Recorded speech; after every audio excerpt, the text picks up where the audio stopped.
Just recap your learnings from the Humboldt State game, and just kind of where your team's at this point in the season, heading into a non-conference game in the middle of the season. You know, you start off with, first of all, they're a very good football team, and they played a good game, and so it's great to know that we have these type of teams in our league. We figure, Western Oregon beat North Alabama, so our league is out there, winning games and showing the nation how tough this league is. And so it was another great GNAT contest last week. So our team, what I really enjoy about them, and I take away from the games, that man, we're a bunch of competitors. And out to the very end, we played extremely hard. When you review the film, do you see things that you want to do better? Do you see a couple mistakes here and there? Yeah, absolutely. We see a lot of good things too. And knowing how many young guys we have playing, I felt like it's the program's in a great place, and you want to win the game. As a head coach, it's first and foremost, we want to win this football game, and we didn't get that job done. However, you got to take the bigger perspective that I have to take as a head coach, and you see, man, there's a lot of great things happening, and I really love these guys, man. I love playing, coaching with them. I love just seeing them play how hard they play, and some amazing dudes, man. Mm-hmm. Talking about some of those great things, I mean, obviously your team is able to create some opportunities. Yeah. What are some of the things you're seeing that you see a lot of growth potential in? Well, we're creating turnovers on defense. This is really great. I think obviously we held them to a low point percentage. They're going in the fourth quarter, it's 20 points, and we've got every chance to win that game, and we don't, and that's part of for us. We're not saying it's not a moral victory. We're just saying that there's things to grow on. You're seeing skilled positions like an Ethan Zeidler, who's got another year. You're seeing, obviously Scooby is a guy with some real talent that is just a freshman who's, growing pretty extremely well. Chad Jeffries continues to show great promise in the run game and the passing game. And then you also see, I thought our offensive line did a really good job of holding the protection when they sent a lot of pressure. I mean, they blitzed us quite a bit, and our offensive line did a very good job of protecting the quarterback and giving him some time. Mm-hmm. Talking about the quarterback, Chad wasn't able to finish the game. What can you tell us about that situation at this point? Well, we don't necessarily comment on publicly on injuries. However, we all saw that Chad didn't finish the game, and so we'll see what happens with the doctors, what they say this week, and check on his health and make sure that our player safety is first and foremost. We have Andrew Elfers that came in, and Andrew is a guy, we've seen him before, and he's a competitor. He's very skilled, very capable of leading this offense. He brings a dynamic aspect into the run game.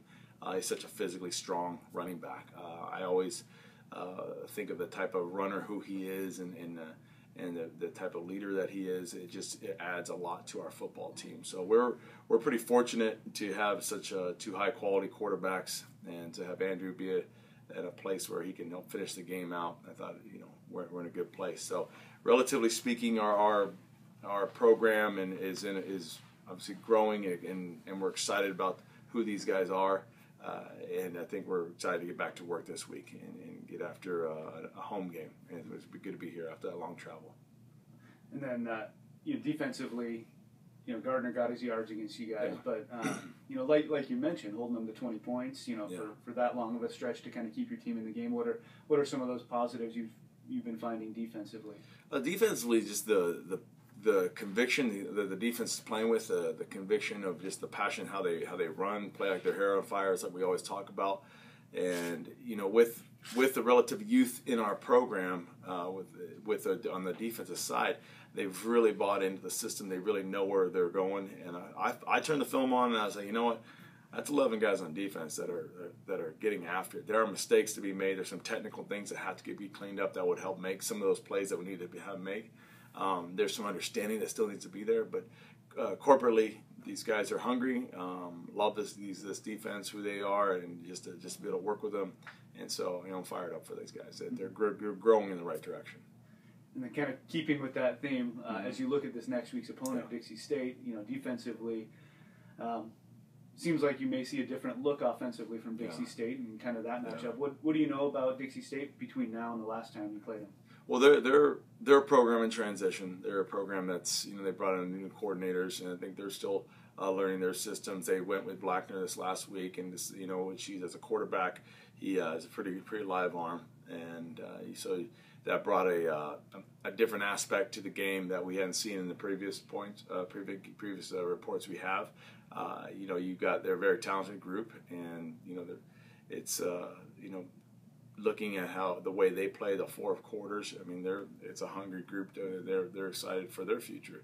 I look at it for us, and it's another GNAC conference opponent, and with that, I mean, even though it's this one is not a league game, it's GNAC play, and it's tough football, and so we've got our hands full, and we're going to make sure we get to work and take care of all those little details, those things, those growth moments that I talked about, the technical things that we need to change. We're going to change those. We're going to grow in them.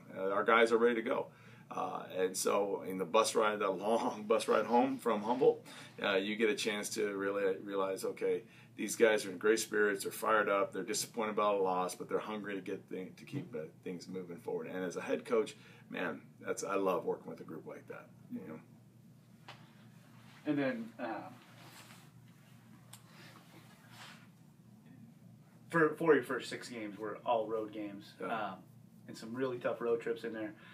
I think this is your first chance to play back-to-back home games. How much have you been looking forward to this stretch, and how much do you feel like you can get more accomplished in a game week at home than you do on the road, and what are some of the aspects of that? Well, it's great when you don't have to plan the trip. There's so much that goes into the hourly preparation of a week when you're traveling from flights, from meals, all the road preparations that you start back in January, February preparing for these things, but when that week comes that you're actually now traveling a group of 74 people on your party, there's a lot of moving parts, and you got to make sure everybody's taken care of, everybody's well fed, and the group has some real clarity in the organization. So now that's a lot of hours during the week. Now when you don't have to travel, you're seeing those hours can be spent on looking at more opponents. Those hours can be spent more on recruiting. Those hours are spent in a lot of different areas, and so we're excited to be home. This season's kind of been choppy. You haven't really quite. We've been on the road so much, and it's good to have a 2-week stretch where we're at home now. And as you have the final 4 games of the regular season coming up, 3 more at home and 1 on the road, it gives us a chance to really kind of get back to our roots and be at home. And we've got an amazing stadium, amazing crowd. The fan base is outstanding, and so we're looking forward to really start this back half of the season and really get after it. Mm-hmm. And then just last thing, as you look at this last 4 games, I guess what is the areas that you're looking most? Is it certain position groups that you're looking for improvement, or is there just general themes that you're kind of looking for your team to respond with the current record in the situation? General theme is probably the best thing. We're always growing each position group, and our position coaches do a great job of just trying to continue to make them grow. But general theme for us is just that whole one blood football spirit that we have. I mean, that brotherhood that really is so special about this place. Seeing these guys enjoy each other, seeing these guys, continue to push the program forward. See the responsibility of the baton being in their hand right now. Seeing the seniors on the last 4 games that we know about in their season to say, hey, go out and not, it's always the end that people tend to they throttle back. But we're looking for, hey, kind of push through the tape type of perspective and mentality. And that's really when we talk about building champions while pursuing championships, is we want from a coaching standpoint, coach that type of conviction. From a player standpoint, receive that type of that coaching and buy in to say, this is that final push of this 2015 football season that, once it's done, it's going to go into the archives, and it might as well be talking about 1929. Has no, it's just gone forever. But your names will be attached to this season forever, and you want the legacy of the season to be, man, those guys finish well. They play the game like it's supposed to be played. They played as a team. There was a tremendous passion and vigor for each play. Those are the things that we're continuing to try to instill, because when they leave us, that's what you want to have when you're and just living life in general. We're living that every day, win today attitude, that every day of saying, I've got to be a life champion now. And that's really what we're desiring to impart in these guys is this season comes down now to 4 games that we know about. Yeah. Well, great. Thank you, Coach. Welcome back home. Enjoy the week at home. All right. Thanks, son.